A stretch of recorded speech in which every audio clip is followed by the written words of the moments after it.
أكبر الله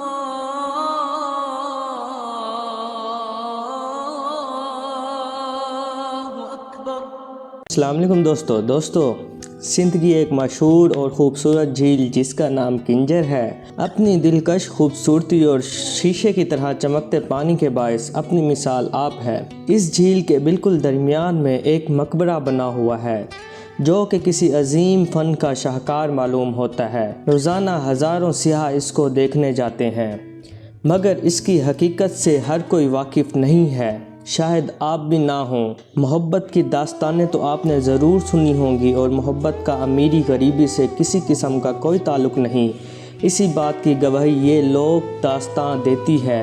14ویں صدی میں ٹھٹھہ کا بادشاہ جام تماچی کنجر جھیل کی سیر کو گیا تھا۔ جھیل کی اطراف میں مچھیروں کی بستی آباد تھی۔ وہاں مچھیروں کے چھوٹے چھوٹے گھر تھے۔ جام تماچی جب اس جھیل کی سیر کر رہا تھا تو اسے ایک مچھیرے کی خوبصورت بیٹی نوری سے محبت ہو گئی اور پہلی دفعہ ایک بادشاہ نے غریب مچھیرے کی گھر بیٹی کا رشتہ مانگ لیا اور دونوں کی شادی ہو گئی۔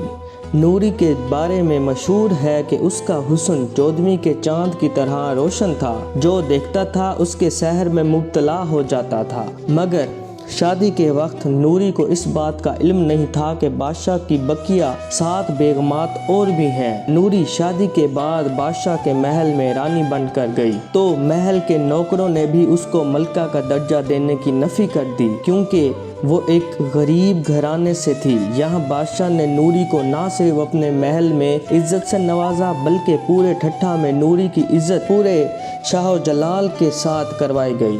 جام تماچی کی 7 ملکائیں کوئی بھی نوری کے حسن کے برابر نہ تھی اور اسی بات سے تمام ملکاؤں نے نوری کے لیے حسد دل میں رکھی۔ نوری صاف دل کی مالک تھی، اس کے لیے تمام نوکر اور درباری برابر تھے۔ بادشاہ کی 7 ملکائیں نوری کے خلاف سازشیں کرتی رہتیں اور بادشاہ کے کان بھرتی رہتیں، مگر بادشاہ اپنی محبت پر قائم تھا، اسے کوئی فرق نہ پڑا۔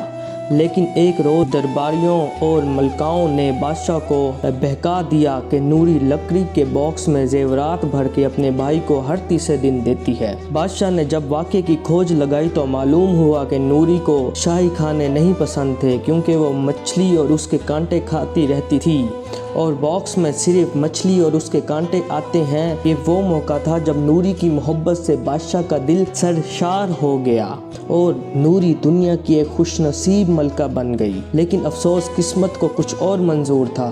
نوری کی موت جام تماچی کی زندگی میں ہی ہو گئی۔ اس غم سے بادشاہ ٹوٹ چکا تھا اور اس کی یاد میں بادشاہ نے کنجر جھیل کے بالکل درمیان میں نوری کا مقبرہ بنوایا اور اپنی زندگی کی آخری لمحات اسی مقبرے پر گزاری۔ یوں اس مقبرے کا نام نوری جام تماچی کہلایا۔ حیرت کی بات یہ ہے کہ مقبرہ اس شاندار فن تکمیل کی مثال آپ ہے جو پانی پر بنا ہوا ہے اور کبھی ٹوٹتا نہیں، جس کی وجہ یہ ہے کہ یہ صرف ایک قبر نہیں بلکہ پورا مقبرہ ہے جو عمارت کی مانند پکا تعمیر کروایا گیا ہے۔ اپنے قیام سے آج تک وہ اپنی جگہ پہ موجود ہے۔ اس معنوی داستان کی محبت کا اعتراف شاہ عبداللطیف بھٹائی نے اپنے کلام میں بارہا فرمایا۔